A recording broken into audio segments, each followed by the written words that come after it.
여러분의 삶 가운데 하나님의 은혜와 사랑이 넘치기를 기원합니다. 요셉은 성경 속의 고난에 찬 인간이었습니다. 어렸을 때 형제들의 미움을 받아 노예로 팔려갔습니다. 또 젊은 시절에는 또 한때 감옥에서 세월을 보내기도 하였습니다. 요셉은 믿음을 가지고 또 당시에 최고의 강국인 애굽의 총리가 되었던 것입니다. 오늘날 모든 사람들의 또 어떤 본보기가 되는 그런 인물이기도 합니다. 요셉이 죽음을 맞이하는 순간에 모든 것을 다 이루었다고 이렇게 보았습니다. 권세와 부귀와 명예를 다 사실 이루었던 것입니다. 자신의 유고를 애굽 땅 여기서 매장하지 말고 고향 땅에 묻어달라고 그렇게 유언을 하였던 것입니다. 그 고향 땅은 어디겠습니까? 고향 땅은 바로 가나안 땅입니다. 그리고 그 약속의 땅인 것입니다. 결국 이스라엘이 출애굽한 후에 여호수아에 의해 정확히 470년 후에 가나안에 묻히게 되었던 것입니다. 이것은 그가 가장 훌륭한 모습을 보여주는 그러한 장면인 것입니다. 가장 훌륭한 것은 그의 죽음의 모습이었던 것입니다. 어떻게 인생을 마감하는가 하는 것이 굉장히 중요하죠. 이제 나이가 저희들도 들었지만 누구나 다 생명을 마감하고 또 천국에 가고 이렇게 이제 하게 되겠지만 인간 말고 이 많은 동식물 중에 바다의 어류라고 봐야 되죠. 바다의 어류 중에 연어라는 물고기 있는데 이 연어는 이 동해안에서 태어나서 이 태평양을 횡단하고 멀리 미주 지역까지 돌아서 다시 죽을 때가 되면은 동해안에 다시 돌아옵니다. 그게 바로 양양의 남대천이라는 그런 어부이죠. 거기 와서 죽게 됩니다. 그래서 사람들도 그렇지만 이 하자는 물고기도 자기가 태어난 곳에 죽기를 원하여 그렇게 온 세계를 돌다가 다시 고향으로 돌아와서 알을 낳고 자기는 세상을 마감을 하는 것입니다. 우리가 잘 살았는지 못 살았는지는 죽을 때 이렇게 안다고들 이야기해요. 죽을 때 되면 내가 잘 살았구나 못 살았구나 이런 것을 다시 한번 지나간 세월을 비디오처럼 이렇게 보면서 그것을 스쳐가는 삶을 깨닫는다고 이렇게 이야기합니다. 그런데 그러한 죽음을 요셉은 다음 세대에 뭔가 비전을 남겨줬다는 것. 나는 반드시 죽으면 고향에 가서 묻힐 것이다. 그래서 나를 입관마하고 장사를 지내지 마라. 그런 취지로 시작되었던 것입니다. 이 세상에서 우리는 영원히 살지가 않지 않습니까? 우리는 영원하게 살 수도 없고 우리 생명은 한계가 있는 것입니다. 따라서 우리는 어떻게 살아야 할지 요셉의 교훈과 요셉의 유언을 통해서 우리는 배워야 되는 것입니다. 그러한 내용을 다시 정리를 해보면 첫째는 통찰력을 가져야 된다는 거죠. 인생에서 나오는 통찰력입니다. 인간은 두 가지 내의 기능을 가지고 있습니다. 그중 하나는 지식을 저장하는 것이고 또 하나는 지혜를 양산하는 것입니다. 지식은 공부를 통해서 또 선지자들의 그 선각자들의 깨달음 속에서 취득을 할 수가 있는 것입니다. 그러니까 학문을 많이 함으로써 지식은 갖춰지는 것입니다. 지혜는 그렇지가 않습니다. 석박사가 되었다고 지혜가 있는 것은 아닌 것입니다. 삶의 연륜에서 또 지혜는 우리가 나타난다고 볼 수가 있는 것입니다. 지혜는 어떻게 보면 위에서부터 내려오는 것입니다. 막연한 소망을 말하는 것이 아니고 하나님으로부터 내려온다고 이렇게 봐야 되는 것입니다. 요셉도 그런 하나님의 은혜 속에서 지혜를 받았기 때문에 한평생을 하나님 뜻 가운데 살아서 비전을 이렇게 생산하게 되었던 것입니다. 본문 50장 24절을 보면 요셉이 그의 형제들에게 이르되 나는 죽을 것이나 하나님이 당신들을 돌보시고 당신들을 이 땅에서 인도하여 내사 아브라함과 이삭과 야곱에게 맹세하신 땅에 이르게 하시리라 하고, 여기에 말씀을 보면 하나님이 당신들을 여기서 돌보시고 라는 단어가 있습니다. 이것은 뭐냐 하면 구약에서 히브리어 원어로 라카르라는 이야기인데 영어로는 take care of, 돌보다, 보호하다, 보살펴준다, 이런 뜻을 가지고 있는 단어입니다. 이 본문에서 이것은 파카드라는 군대 용어로 이렇게 나와 있는데 차이가 좀 있는 용어이긴 하나 이 말의 뜻은 정찰, 정비, 소비, 소집. 이 말의 의미는 뭐냐 하면은 요셉이 이스라엘의 상황을 전쟁과 같은 상황으로 이해하고 있습니다. 지금 이스라엘은 사실 전쟁 상황이 아닙니다. 요셉이 애국의 총리가 되어 잘 살고 있는 것입니다. 잘 살고 있고 평강합니다. 돌보고 돌보시다라는 단어는 전쟁 때 쓰는 단어, 하나님의 소직, 명령이 있으면 모든 것을 내려놓고 일어나서 출동한다. 약속의 땅을 향해서 간다. 그런 이야기입니다. 여기서 중요한 것을 우리가 짚고 가야 될 것은 110살의 노인 요셉의 통찰력입니다. 지금 올라갈 대로 다 올라갔습니다. 예, 총리까지 올라가면 더 올라갈 데가 없습니다. 이방인으로서 에집트로 보면 이방인입니다. 예, 바로 황제 바로 밑에서 모든 것을 관장하는 국무총리입니다.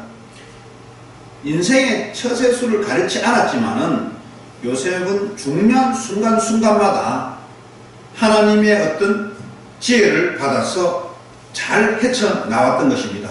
그래서 우리는 하나님을 바라봐야 되고 하나님의 뜻에 따라야 된다는 것입니다.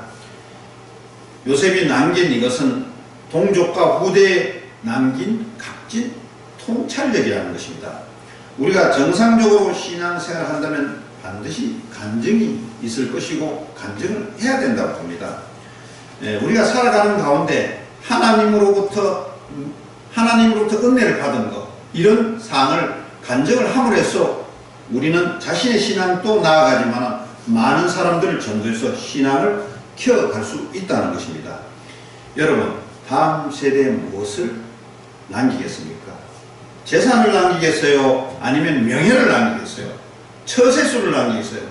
세상에 사는 많은 사람들은 돈과 명예와 또 권력과 이런 것을 남기려 합니다.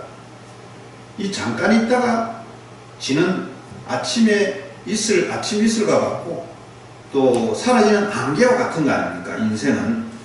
우리가 재산을 물려준다는 그런 개념은 중요하지 않다고 봅니다. 예. 재산은 죽을 때 갖고 가지 않아요. 예. 진정한 재산은 신앙의 유산이라는 것입니다. 하나님이 이렇게 험한 세상을 살아갈 지혜를 주신 분이기 때문에 어려운 난제들을 해결하기 위해서는 하나님의 지혜가 필요하다는 것입니다. 하나님이 주신 지혜로 내 앞에 있는 모든 문제와 난제를 헤쳐나가고 해결해야 하는 것입니다. 그리고 깊은 통찰력을 가지고 있어야 하는 것입니다. 두 번째는 예배입니다.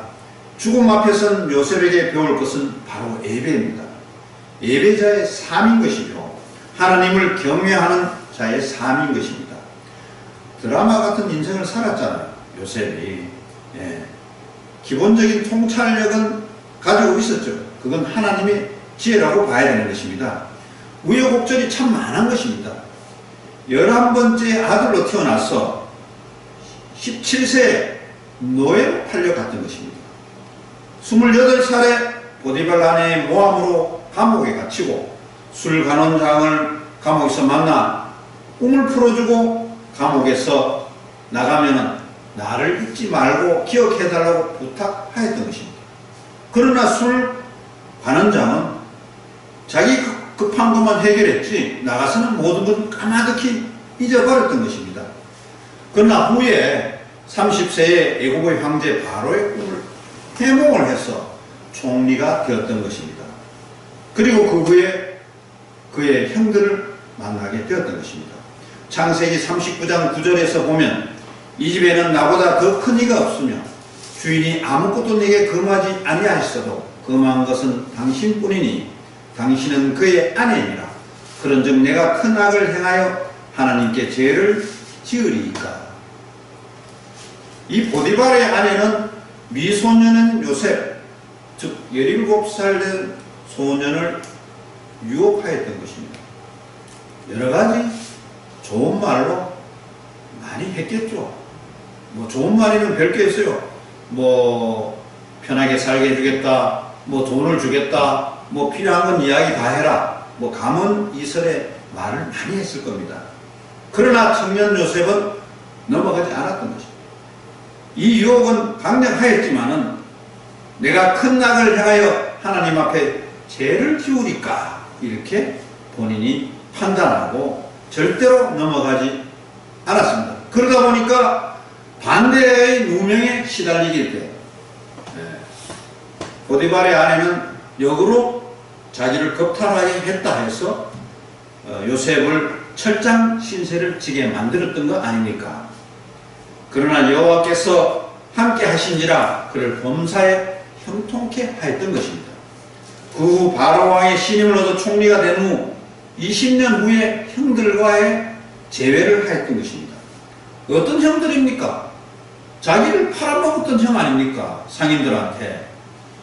형들은 요셉이 애국 총리가 된 줄 알고 남대는 정말 두려워했어요. 그 내용이 창세기 45장 5절에 기록되어 있습니다. 당신들이 나를 이곳에 팔았다고 해서 근심하지 마소서, 한탄하지 마소서. 하나님이 생명을 구원하시려고 나를 당신들보다 먼저 보내셨나이다 라고 정리되어 있습니다. 얼마나 멋진 고백입니까? 자기를 그렇게도 팔아먹었는데 요셉은 형들을 도리어 위로하고 위안하고 하나님이 나를 사전에 좋은 곳으로 보내기 위해서 나를 미리 이렇게 만들어준 것이다 라고 했습니다. 우리 민족을 구원하기 위해서 나를 애국으로 보낸 것이다 이렇게 본인은 말하고 했습니다. 정말로 형들을 용서했고 이스라엘을 구했던 것입니다. 마지막 순간의 고백을 보면은 본문 50장 25절에 보면은 내가 죽으면 가나안에 가서 장사를 지내달라는 유언이 있습니다. 요셉의 소망은 무엇입니까? 요셉의 삶의 목적은 무엇입니까? 요셉이 평생 바라본 것은 고향 땅입니다. 고향 참 중요하죠. 태어나고 아까 연호의 이야기를 했지만은 사람이면은 다 고향을 생각할 수밖에 없는 것입니다. 요셉이 평생 바라본 것은 하나님이 주신 가나안 땅 세겜에서 묻히는 것입니다. 아브라함이 본토 예배를 드렸던 곳입니다. 창세기 12장 6절 7절의 말씀에 보면은 세겜 땅에서 아브라함이 그곳에서 제단을 쌓았던 곳, 요셉의 아버지인 야곱도 이곳에서 제단 쌓았던 곳입니다.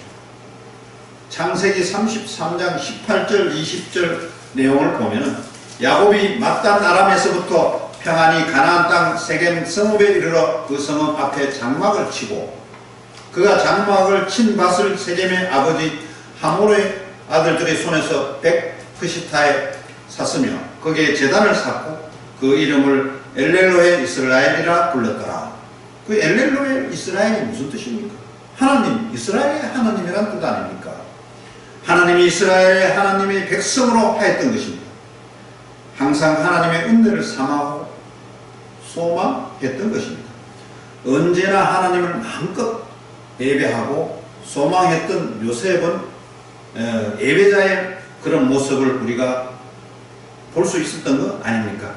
하나님을 보고 하나님과 바른 관계 속에 살고자 온 힘을 평생에 다했던 것입니다. 요셉은 자신의 삶을 통해서 하나님께 예배드리는 것이 중요하고 값진 일인지를 그의 삶을 통해서 여실히 보여주고 있는 것입니다. 이것은 축복의 비밀입니다. 하나님 앞에 엎드려야 합니다. 세상 앞에 엎드려서는 절대로 안 되는 것입니다. 우리는 모두 하나님 앞에 엎드려야 됩니다. 요셉은 자신의 삶을 통해서 하나님께 예배 드리는 것을 지상 최대의 목표로 생각했던 것입니다. 하나님 앞에 엎드리는 것이 저와 여러분들의 사는 길이고 또 우리 후대들을 위하는 길입니다. 예배의 중요성을 발견하고 예배에서 비전을 이루어가야 합니다. 예배의 꿈을 꿔야 합니다. 예배를 통해서 상처를 치유받아야 되는 것입니다. 예배를 통해서 진정한 승리자가 되어야 되는 것입니다. 셋째는 비전입니다. 요셉의 장례를 보면은 장례식을 우리나라는 보통 과거에는 뭐 7일장도 있었어요. 또 5일장도 있었고 요즘은 3일장을 하지 않습니까? 보통 우리나라는 지금은 보통 3일장인데 본문 5장 26절 보면은 요셉이 110살의 죽음에 애굽에서 입간하였더라는 그런 내용이 있습니다. 이스라엘은 24시간 안에 이 모든 장례를 다 마쳐야 합니다. 아마 그 나라의 풍습으로 봅니다. 율법에 의하면 장사를 24시간 안에 치러야 한다고 되어 있는 것입니다. 요셉의 장례는 입간하였더라. 왜 입간하고 끝났을까요? 그 입간은 유골이 묻힘이 470년 만에 완성되어지는 것입니다. 이스라엘은 430년이나 고향을 떠나 있었던 것입니다. 그리고 40년 동안 광야를 헤맸던 것입니다. 그리고 470년 후에 가나안 땅에 들어가게 되었던 것입니다. 이때 요셉의 장례가 완성된 것입니다. 요셉의 뼈를 세겜에 안장기 위해 그동안 안장치 않고 470년을 줄곧 지내왔던 것이죠. 이스라엘 백성들이 어떻게 생각했을까요? 우리가 살아야 할 곳은 애굽이 아니야. 그 땅은 하나님의 땅 가나안이야. 우리는 하나님이 선택한 백성이기 때문입니다. 라는 거죠. 다시 말해서 이스라엘 모든 사람들은 야곱의 유고를 보면서 가나안 땅으로 간단한 비전을 보고 살았던 것입니다. 가나안에 대한 비전을 갖고 살았다는 거죠. 야곱의 자기가 입간을 하고 묻히지 않은 것은 많은 후대들이 가나안 비전을 보고 살아라. 이것을 교훈으로 교육하였던 것입니다. 이것이 요셉의 유언에 담긴 의미인 것입니다. 여러분, 오늘 우리는 어떤 꿈과 희망을 후대에 남겨야 하겠습니까? 오늘 화평교회도 꿈과 희망 있는 교회가 되기를 원합니다. 아멘. 네. 세상에 영향력을 끼치는 화평교회가 되기를 원합니다. 아멘. 여러분, 모든 인생은 한 번 오고 한 번 갑니다. 우리가 발버둥 쳐도 결국 가게 되어 있습니다. 잠시 왔다가 가는 인생, 온전하신 하나님께 진정한 예배자의 모습으로 다음 세대까지 신앙의 유산을 물려줄 수 있는지, 저와 여러분의 그런 물려줄 수 있는 그런 삶을 살아가시고 축복받는 여러분들이 되시기를 바랍니다.